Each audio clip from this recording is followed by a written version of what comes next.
channel. My name is RJ, your tarot card reader. Take what resonates and leave those not for others. Watch on your own risk. Hello, my dear. Good evening. Magandang gabi po sa ating lahat. Kung hindi mo naman po gabi napapanood ang ating reading, ikaw po'y binabati ko ng magandang umaga, magandang tanghali at magandang hapon. Ayan. So, medyo alam mo 'yun, kagagaling lang natin sa iyakan. Okay, kasi wala namang namatay. Wala namang nangyari na hindi maganda. It is just more on yung na-receive ko na message ngayon is talagang nakaka-overwhelm, as in talagang nakakaiyak. Naiyak ako kasi habang nare-receive ko yung message na yun, ang daming emotion galing sa nakaraan ang nagbabalik. Yung message kasi, my dear, it's more on like merong kinakailangan mag-end. Merong kinakailangan maputol na energy. Pero at the same time, mabigat yung kanyang energy, hindi siya madali. Hindi siya yung typical na parang ayoko na sa'yo. Hindi siya gano'n. Siya yung energy na parang pinag-isipan talaga ng matagal. As in, like, purong sulong yung energy na parang aalis na ba ako, gano'n, or ganyan. Hindi siya yung overnight lang na parang ayoko na, yung gano'n. Hindi. It's more on parang it takes time. It takes time bago maisagawa yung hiwalayan. Okay, it's more on separation yung energy. Kaya maraming energy sa nakaraan ko yung na brought out because maraming separation na nangyari sa buhay ko. As in, hindi lang sa relationship, pati na rin sa family or something. Kaya grabe yung iyak ko kanina. As in, grabe talaga. So, hindi siya overnight na parang pinagdesisyonan na, okay, ayoko na, ganon. And ang ano pa dito, kahit yung mismong part ng yung separation na, ang bigat pa rin ng energy. Kunyari kagaya ito na yung araw, kunyari bukas na yung separation. Etong gabi na 'to, as in may certain na pressure pa rin, may certain na tension pa rin na nararamdaman. Parang gano'n, 'no? Hindi siya yung tipikal na parang ginusto talaga na hiwalayan, pero parang walang choice kung hindi maghiwalay. Parang sa pilitan na hiwalayan, gano'n. Okay, ka-clarify natin siya and hoping na hindi na talaga ako umiyak. Kasi ayoko na talagang umiyak. Okay. Paki-clarify po yung message na na-receive ko. Kuha tayo ng 8 cards in total, my dear. 8 cards in total. 8 baraha in total, my dear. Paki-clarify po yung message na na-receive ko, please. Paki-clarify po para sa ating mga collective. Paki-clarify. We have here the energy of the tower. Okay. So, may nag-tower. Ayan. May nag-tower na. Ang tower kasi, my dear, it's more on, kung makikita mo naman dito, tahanan siya na parang nasa edge. Nakukuha ko sa card na to na ang daming effort na nilabas dito sa energy na to. Okay? Like, ang daming sakripisyo, ang daming pagmamahal, ang daming ingredients nito, my dear. And kaya siguro ang bigat ng energy niya kasi kumbaga parang hindi expected na ganun yung magiging ending. Kumbaga parang hindi inaasahan na ganito yung magiging ending ng kwento. Like, everything is okay, tapos bigla ka nalang nagising isang araw, and then eto na yung nangyayari. Kung pwede lang sabihin, my dear, na bangungot lang ang lahat, ganon, panaginip lang ang lahat. So, yon. Kuha pa tayo ng card. Kumbaga parang habang tumatagal, lalong pahirap ng pahirap. Yung connection is habang patagal ng patagal, pahirap ng pahirap, pa-difficult ng pa-difficult, my dear, yung energy, to the point na parang napipilitan or parang napilitan na lang bumitaw. Yun ang nakukuha ko. Kasi nakaka-drain yung energy. Okay, let me see. Clarify pa natin. 8 cards lang tayo in total, my dear. Meron tayong tower card.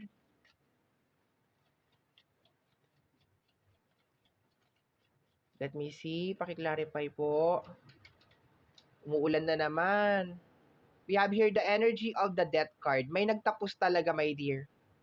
May nagtapos, may nag-end. And nakukuha ko sa combination ng dalawang card na to, ang bigat, biglang bumigat talaga siya, my dear. As in, ang bigat. Kasi, hindi siya yung typical na inaasahan. Hindi ito yung ine-expect na magiging ending ng kwento. Kumbaga parang hindi ito yung nabivision mo, my dear, na magiging ending ng kwento. Pero I have this strong feeling na parang hindi na kasi talaga kaya. Kumbaga sa sobrang bigat, parang hindi mo na alam kung saan mo ilalagay yung load. Okay? Ayan o, 'di ba? Tower and Death card. May nagtapos na energy. And hindi siya madali. Hindi ito yung typical na parang parang nagising ka na lang tapos ayaw mo na. Possible na nagising ka, tapos eto na yung nangyayari. Which is nakakashock. So, umuulan na naman po ulit. Mag-ingat po ang lahat. Okay? We have here the energy of the Three of Cups. May third party na issue. Okay? Kasi itong card na to, this is energy of third party. Possible na may nakisali na energy. Or parang may nagpalaki ng gulo. Okay? Pag sinabi kasi third party, hindi naman may dear automatic na yung third party na alam natin. Although pwede yon, pero pwede naman din, my dear, yung mga energy ng ibang tao na nakikisali. Yung mga nakikisawsaw sa eksena, ganoon. Kaya siguro lumaki hanggang naging out of control na yung problema hanggang sa nauwi na lang sa hiwalayan. Okay, tingnan natin. Pero may third party kasi may three of cups. Ibig sabihin may ano siya, may pangatlong energy. Hindi lang siya between dalawang tao. Okay, let me see, my dear. We have here the energy of the Three of Pentacles. Okay. May nakisali talaga, my dear. O, tingnan mo, tatlong kamay na yan, oh. May nakisali talaga, my dear. May nakisali sa gulo na to. Kaya to lumala, may nakisali sa gulo. Ibig sabihin, kung wala sigurong nakisali, kaya siguro gulat na gulat eh. 'Di ba? Gulat na gulat yung energy, unexpected talaga siya kasi may nakisali. May nakisawsaw doon sa energy. Okay? So for some of you, baka kapitbahay, for some of you, is posibleng kapamilya, for some of you naman ibang tao, 'di ba? So maayos pa sana to, my dear. Kasi sabi ko nga kanina, ang daming ang dami ng sinakripisyo para mabuo lang tong kung ano man tong dapat na mabuo, my dear. Ang dami ng nilabas na energy dito. And nakaka-shock lang talaga at nakakagulat lang talaga kung bakit ganito yung naging outcome. Nakukuha ko na sinubukan pa talagang i-survive itong connection na to. Pero hindi na talaga kinaya. Hindi na talaga kinaya, my dear. Okay? Tingnan natin.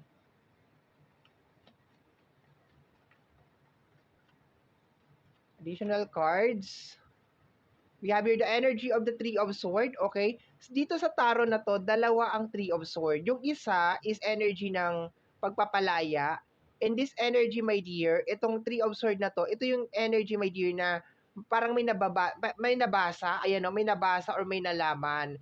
So, ibig sabihin, it's more on parang dagdag bawas na kwento, my dear, okay? It's more on like, mayroon talagang nagpagulo nitong connection na to, promise. Okay sana tong connection na to kung walang nakisali. May nakisali. Epal yung nakisali, okay? And then at the same time makikita mo open na yung kanyang ulo. Ibig sabihin is more on like mga hinala, mga confirmation, ayan, mga kutob. And we have here the energy of the Eight of Cups. Ayan, kaya nagkaroon na ng hiwalayan. Ayun, may bahay na naman ulit sa likod, oh. Okay, kaya meron nang umalis, meron na nag-walk out, meron na nag-decide na okay, ayoko na. Kasi bakit? Nag-Three of Swords na eh. Kumbaga parang nagkapatong-patong na, my dear, yung energy. So hindi to madali. Uulitin ko, hindi to yung parang nagising ka na lang tapos sinabi mo na ayoko na. Or maski sa kabila eh. Maski sa kabila, my dear, ayoko maging one-sided dito kasi parehas ko nasasagap yung energy. Nasasagap ko na hanggang ngayon parang pati yung kabila, parang meron din side niya na parang nag-iisip din, bakit umabot sa ganito? Bakit nangyari 'tong bagay na 'to? Pero dahil nandito na 'to, parang wala na tayong magagawa kung hindi tanggapin na lang na hindi nag-work yung connection. Kung wala sanang nakisali, okay, may nakisali, okay. May parang may mga kantsaw, gano'n, or worse, may third party. May third party, okay. So, tingnan natin, ilan na ba 'to? 2, 4, 6, okay, dalawa pa. Ito ang mahirap kasi 'pag merong ibang energy na nakikisali sa gulo or merong ibang tao na nakikisali na kasi lalong lalong ano, lalong nasisira. Imbes na kaya pang remedyohan, lalong nasisira, okay. Lalo na my dear kung yung nakikisali ang pinaka-intention niya talaga is sirain naman na talaga. We have here the energy of the Ten of Pentacles, my dear. Alam mo puwede pa 'to. This is energy ng ano, pagkakabalikan 'no. Puwede pa 'to, my dear, 'no? Kung wala lang 'to, alam mo sigurado ako, my dear, kung sino 'tong pangatlong energy, sinigurado niya talaga, my dear, na hindi kayo magkakabalikan. Pero kung wala 'tong pangatlong energy na ito, magiging okay pa 'to. Ang lakas talaga ng kutob ko, my dear. Magiging okay pa 'to, magkakabalikan pa, pag-uusapan pa yung mga dapat pag-usapan. Pero I'm very, very sure, my dear, na sinigurado nitong kung sino man 'tong nakisali na ito, my dear, na hindi na talaga magkakabalikan. Sinigurado niya talaga.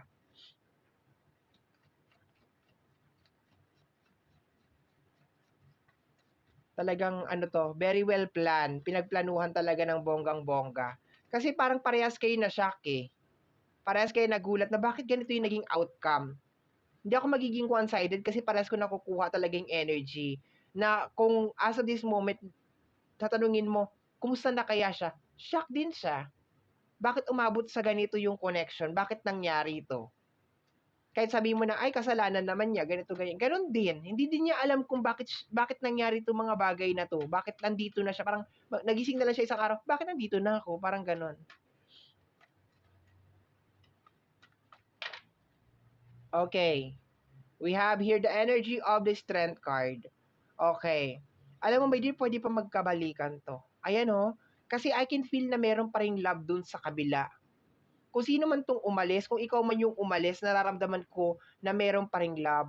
Kung sino man yung iniwan, nararamdaman ko na merong love. Alam mo ang magiging problema dito? Ito.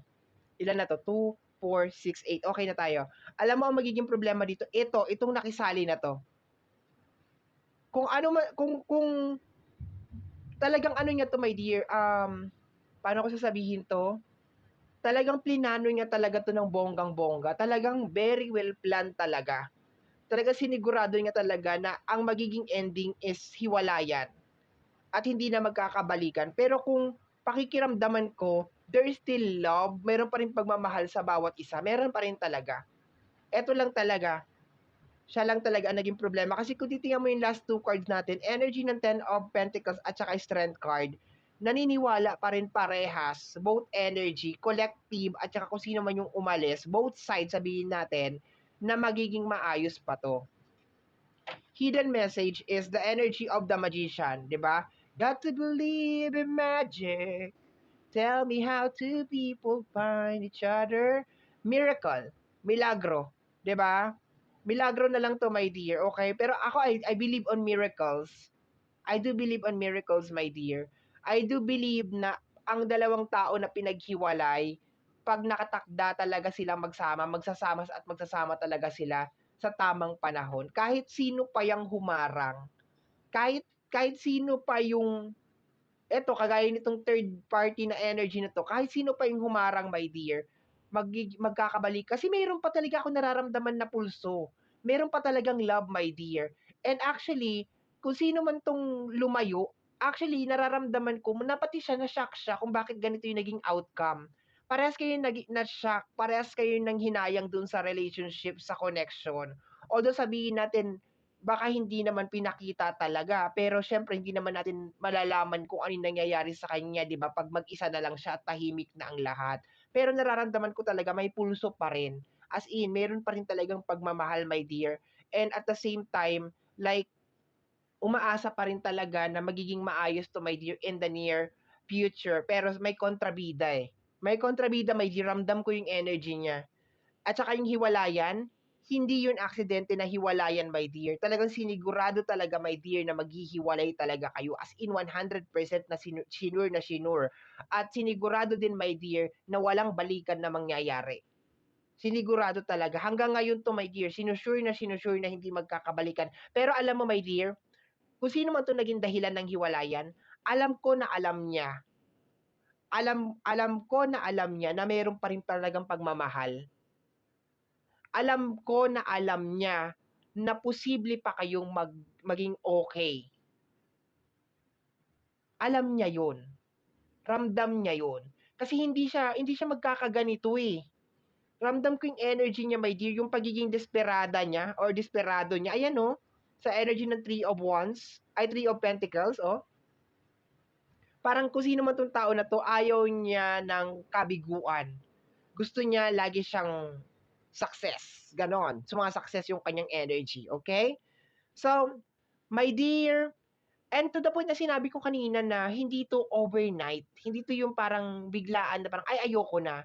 Kumbaga parang siguro ilang beses na talagang sinubukan talagang i-survive talaga yung relationship, and sabi ko nga maski yung mismong araw ng hiwalayan, hindi hindi talaga tanggap, eh. Hindi talaga, may mabigat na energy talaga, and hindi ko siya naano, my dear, na sa iisang side lang, both side. Parang gano'n, 'no, parehas talaga may mabigat na energy na parang hindi talaga gusto. It is just more on parang naging toxic na lang talaga yung relationship to the point na parang kailangan na lang natin maghiwalay, parang gano'n, okay? So, my dear, yan po ang nasagap natin na message energy para sa gabi na ito. Kagaya po ng lagi kong nasasabi or lagi kong nasasambit, ang tanging hiling at dasal ko lamang po sa ating buong may kapal na mga readings na ginagawa ko ay nakakatulong po sana sa ating lahat. Maraming maraming maraming salamat po. Thank you, my dear. Bye-bye and take care of yourself. Ingat po palagi. Lalo na ngayon yung panahon natin, eh, 'di ba? Paulan-ulan, 'di ba? Ingat po palagi. Bye-bye.